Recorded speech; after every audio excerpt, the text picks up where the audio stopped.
If I told you that the thing you fear most is the one thing in your life you will never escape, would you keep running from it, or finally turn around and face it? Because here's the truth most people spend their entire lives avoiding. Death isn't the enemy, it's the mirror. And right now, in this moment, it's showing you exactly how much of your life you're still refusing to live. A lot of people's worst nightmare is death.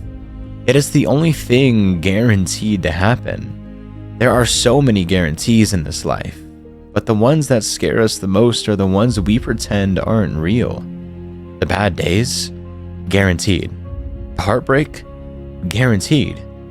The struggles, the setbacks, the disappointments, the moments where life feels heavier than you can hold. They're already on their way.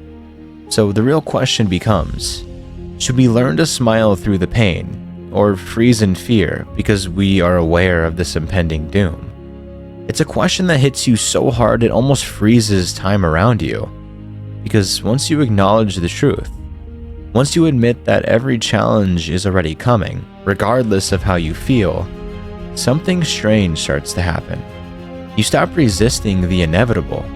And the moment you stop resisting, the moment you accept that struggle is part of the package, life becomes a lot easier to carry.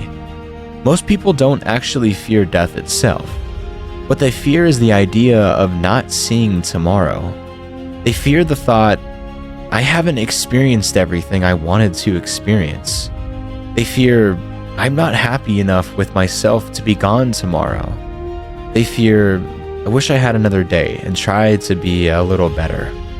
And these thoughts reveal something profound, something we rarely admit out loud. Maybe death isn't the real fear. Maybe the real fear is the unfinished business within ourselves. Maybe what truly terrifies us is the awareness of an empty pit in our chest screaming, I'm not okay dying right now because I'm not okay with myself yet. That realization changes everything. Because if the fear isn't death, then what is it? It's regret.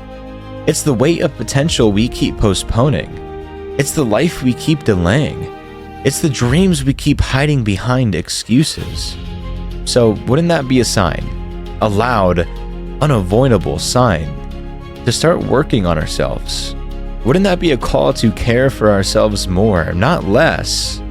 A wake-up call telling us that maybe the point isn't to avoid death, but to finally start living in a way where if tomorrow was the end, we would be at peace with who we became. Not because anyone should wish for tomorrow to be their last day, but because if it had to be, we'd know that we did everything in our power to grow, to heal, to love, to create, to contribute, to show up for ourselves. Imagine waking up every day with the intention to live so intentionally, so honestly, so fully, that if death came knocking, you wouldn't feel cheated.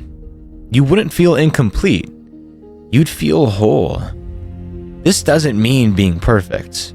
It doesn't mean solving every problem or reaching every milestone. It means living in a way where you no longer feel like you're running from your own life.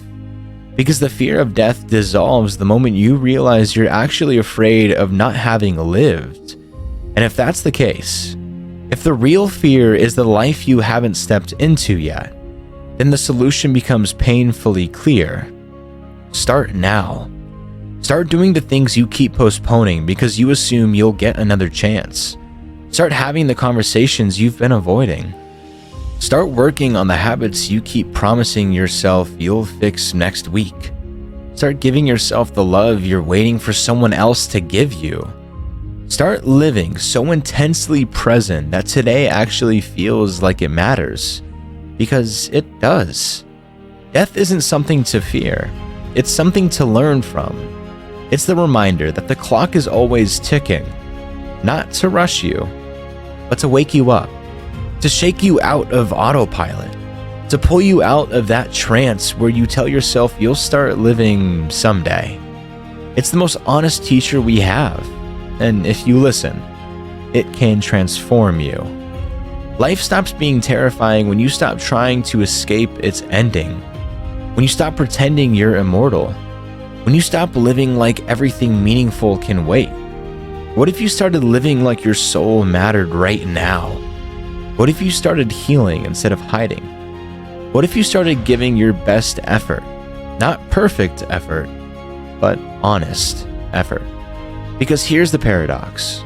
The people who fear death the least aren't reckless. They're intentional. They're the ones who wake up grateful, who love deeper, who forgive faster, who stop chasing validation and start chasing meaning. They're the ones who know that the value of life isn't measured in years. It's measured in presence. And when you understand that, death loses its grip on you. This isn't about being fearless. It's about being awake. It's about stepping out of fear long enough to finally step into your own life. If death is guaranteed, and it is, then the most powerful thing you can do is make every day between now and then something you can be proud of, something you can stand behind, something that looks like a life lived on purpose, not by accident. Because the truth is simple. Death isn't something to fear. An unlived life is. And if that scares you, good. Let it push you. Let it wake you up. Let it transform you into someone who no longer waits for tomorrow to become the person they needed today. Start now. Live now. Become someone you would be proud to meet at the end. If you heard something in this video that sparked a thought in your mind, feel free to let me know what it was down in the comments, because I love responding to you guys down below.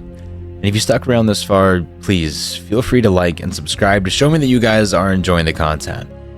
But even if you don't, I'll be back with another video next week, giving you guys more self-improvement advice to better your lives. Thank you for watching.